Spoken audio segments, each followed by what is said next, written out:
নমস্কার, চলে আসলাম আজকে নতুন একটি ভিডিও নিয়ে। তো আজকের ভিডিওতে আলোচনা করব রেডিওলজি কোর্সটি নিয়ে।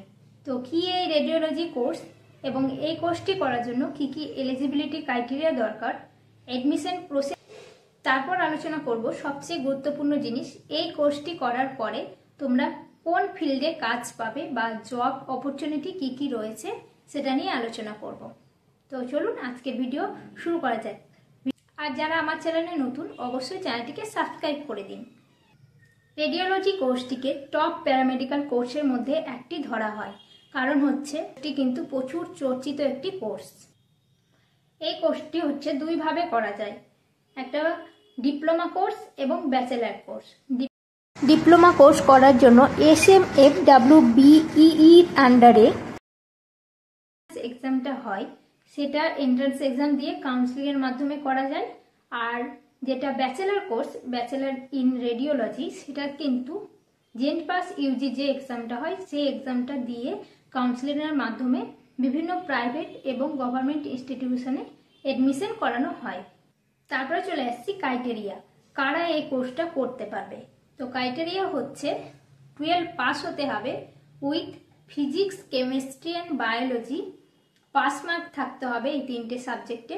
তারপরে কিন্তু তারা এই ফর্ম ফিল আপ করার জন্য এলিজেবল এবং এই কোর্সগুলোতে ভর্তির জন্য এলিজেবল।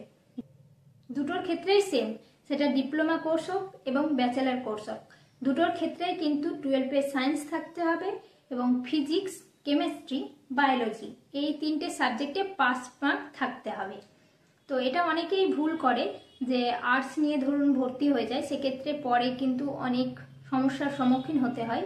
তো এটা আপনারা প্রথমেই কিন্তু এলিজিবল ক্রাইটেরিয়াটা দেখে নিয়ে ভর্তি হবেন। এই প্রসেসে আপনারা কিন্তু রেডিওলজি কোর্সটা করতে পারবেন। তারপরে বলবো, এই যে রেডিওলজি কোর্সটা করলেন, তারপর আপনারা কোন ফিল্ডে কাজ করবেন। তো আপনারা কিন্তু মেডিকেল টেকনোলজিস্ট পদে যুক্ত হবে।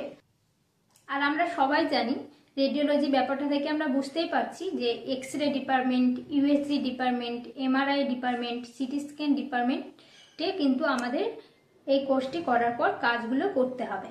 তো মেশিন হ্যান্ডলিং করা, পেশেন্ট পজিশনিং থেকে শুরু করে অল যা কাজ রয়েছে সেই কাজগুলো কিন্তু একজন মেডিকেল টেকনোলজিস্ট, রেডিওলজি টেকনোলজিস্টকে কিন্তু করতে হবে। তারপরে চলে আসছি এই কোর্সগুলো করতে কত টাকা খরচ হয়। তো ডিপ্লোমা কোর্স করার জন্য খুব কম টাকা খরচ হয়, পার ইয়ার ধরুন 20,000 কিন্তু গভর্নমেন্ট কলেজে অ্যাডমিশন ফি। আর প্রাইভেটের ক্ষেত্রে বুঝতেই পারছেন কিছুটা হলেও বেশি লাগবে। আর ব্যাচেলার কোর্সের ক্ষেত্রে কিন্তু 30,000 পার ইয়ার লাগছে। আর ডিপ্লোমা কোর্সটা হচ্ছে 2 বছর 6 মান্থ, আর ব্যাচেলার কোর্সটা হচ্ছে 3 ইয়ার 6 মান্থ। তো সেই হিসাবে আপনারা বুঝতেই পারছেন টোটাল কীরকম খরচ হতে পারে। তো আপনারা সেটা ভেবে নিয়ে কিন্তু এই কোর্সগুলোতে ভর্তি হবেন। সেটা ভেবে নিয়ে আপনারা যে কোনো একটা কোর্স চুজ করে সেখানে কিন্তু ভর্তি হতে পারবেন খুব সহজেই। তারপর চলে আসছি মেন জিনিসে, যে এই কোর্সটা করেই কি চাকরি পাবো বা কি কি জব আমরা পাবো। তারপর চলে আসছি সবচেয়ে মেন টপিকে, জব অপরচুনিটি। তো বুঝতেই পারছেন যে এখন কিন্তু প্রচুর এমআরআই, সিটি স্ক্যান, ইউএসজি করানো হচ্ছে এবং সব জায়গায় এগুলো মেশিনগুলো রয়েছে। তো সেক্ষেত্রে কিন্তু এর ডিমান্ড রয়েছে বা ডিমান্ডেবল কোর্স বলা যেতে পারে। কিন্তু আপনি যদি ভেবে থাকেন যে এই কোর্সটা করার পরে পরেই আপনি সরকারি চাকরি পেয়ে যাবেন, সেটা কিন্তু ভুল। এমআরআই, সিটি স্ক্যান পিপি মডেল হয়ে গিয়েছে, সেখানে কিন্তু আপনি কাজ করতে পারবেন, কিন্তু সেক্ষেত্রে আপনার কিন্তু স্যালারিটা প্রাইভেটের হিসেবেই দেওয়া হবে, সেখানে কিন্তু গভর্নমেন্ট হিসেবে গণ্য হয় না, আপনারা কিন্তু প্রাইভেটের হিসেবেই পাবেন। তো এক্ষেত্রে কিন্তু আপনাকে ধৈর্য সহকারে কাজ শিখতে হবে, ওয়েট করতে হবে কখন সরকারি রিক্রুটমেন্ট বেরোচ্ছে। তো এটা কিন্তু খুব রেগুলার বেসিসে রিক্রুটমেন্টটা বেরোয় না, একটু হলেও লেট হয়। তো সেই ভেবেই কিন্তু আপনারা সেই মেন্টালিটি নিয়েই কোর্সটা করতে যাবেন। আর কিন্তু এটা বলতে পারি যে এই কোর্স করার পরে আপনারা কিন্তু বসে থাকবেন না, প্রাইভেট বিভিন্ন ডায়াগনস্টিক সেন্টার, ক্লিনিক, নার্সিংহোমে আপনারা কিন্তু চাকরি পেয়ে যাবেন। এবং বড় বড় জায়গায় যদি আপনারা ধরুন অ্যাপোলো ক্লিনিক কলকাতা, সোনেশখান কলকাতা, এগুলো যদি আপনারা করেন, সেক্ষেত্রে কিন্তু আপনাদের স্যালারিটা খুব হাই লেভেলের স্যালারি হবে।